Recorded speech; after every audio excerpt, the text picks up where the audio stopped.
This video covers material that briefly goes over the concept of water pollution, the types of contaminants that may be found in water, the types of water pollution that exists, what are the contamination sources, and what can we do to prevent this from happening. The material presented was originally developed by Andrew Copley and modified and narrated by Alan Rodriguez. This video is made possible by the National Science Foundation funded project Boat of Knowledge in the Science Classroom at Ohio University. Now, I have some questions for you. Do you know what kinds of water pollution exists?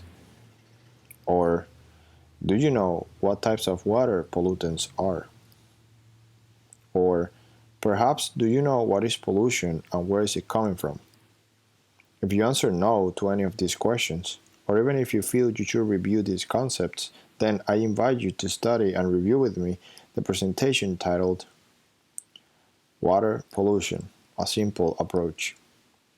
Now, before we can enter in full detail on our discussion about water pollution and contaminants, we will briefly discuss why is this important for us. Let me start by simply defining water pollution as the contamination of water bodies. Now, here's our planet Earth.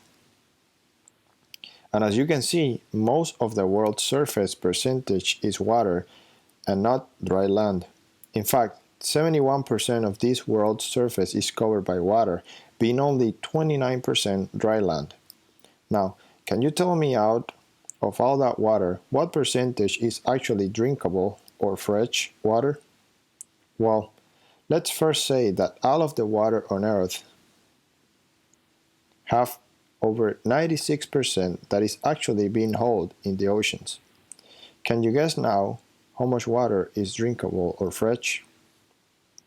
Well, only about 1% of all that water is drinkable or fresh, as the rest is held in the atmosphere and ice on the poles. So, given these statistics, you can easily figure out why water quality and the study of it is so important, as we need fresh water to survive. And honestly, we don't have much to drink in the first place. Now, let's jump to our subject of pollution. So the question now is, what kinds of water pollution are there? So, there are surface water pollution, groundwater pollution, chemical water pollution, thermal pollution, and oxygen depletion.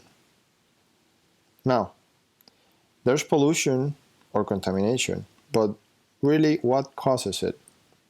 Well, there are different pollutants that can contaminate water.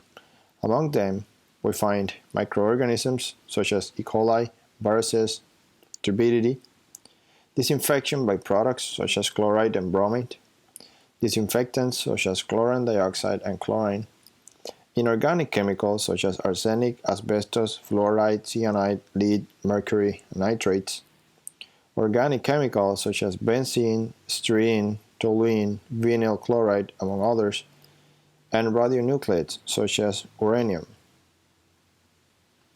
Now, let's go over some examples of water pollution. Please feel free to pause this video to better see and analyze the image I'm about to show.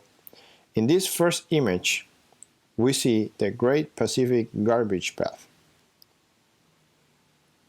In this image, we see a satellite photo of sand from West Africa being blown out into the ocean. In this other image, we get to see a bloom of toxic algae on Lake Erie. Finally, in this photo, we see a graphic that shows many ways in which pollution can get into ground or surface waters. Here's some image to think about of the Great Pacific Garbage Path.